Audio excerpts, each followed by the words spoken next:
नमस्ते छात्रों, कक्षा 10वीं के अंतर्गत आज हम अभ्यास हेतु में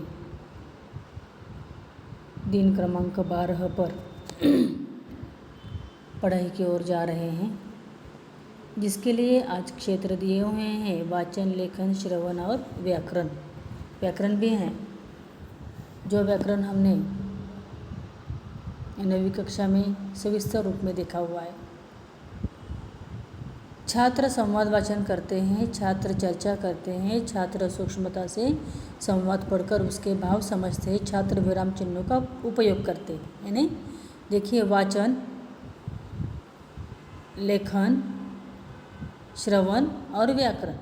ठीक है, अभी आओ पता करें। मैं यहाँ पर जो संवाद दिया है, इस संवाद को मैं पढ़ती हूँ और फिर ये संवाद किस तरह के भाव दर्शाते हैं, वे क्या दिखाते हैं, क्या दर्शाते हैं, ऐसे प्रश्न तुम्हें अपने मन से कर कर उत्तर उसके तैयार होने चाहिए। ठीक है। अशोक कहता है,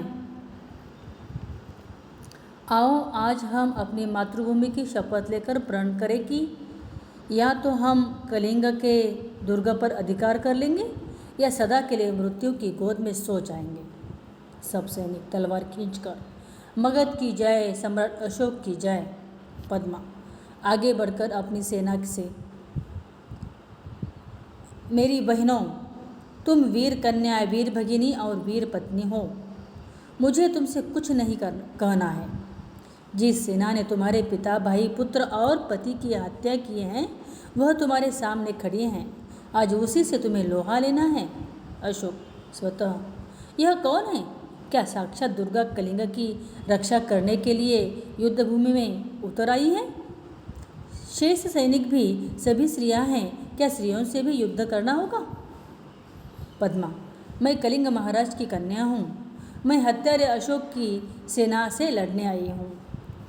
इस तरह का यह संवाद है। अब इसके आगे और क्या कहा है देखेंगे हम। तो इसके भाव क्या हैं, इस संवाद को जिससे मैंने पढ़ा है, वे क्या दर्शाते हैं, इस तरह के उत्तर तुम्हें देने हैं। अभी यहाँ पर प्रकट वाचन तुम्हें करने के लिए कहा है और विविध कृतियों द्वारा आवृत्ति करने के लिए भी कहा है। तो यहाँ पर कृतियाँ दी है। युद्ध इनमें हो रहा था, किसमें? अशोक और कलिंग की सेना में। पद्मा को दिया गया विशेषण क्या है, पता है तुम्हें? दुर्गा। पद्मा इससे द्वंद्व करना चाहती है अशोक से। इन संवादों से उभर आने वाले भाव, तो कौन से भाव है?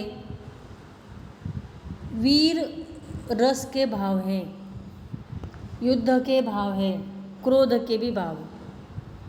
आगे आओ सक्षम बने में ये जो संवाद है ना जूलिया पाठ का, इसे तुम्हें प्रकट वाचन कर कर पढ़ना है।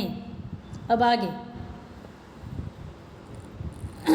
आरोह और अवरोह के साथ संवादों का वाचन करवाएंगे, तुमसे करवाना है। संवादों में दिया गया संदेश बताएंगे, यानी ऊपर के संवादों में क्या संदेश दिया है तुम्हें लिखना है।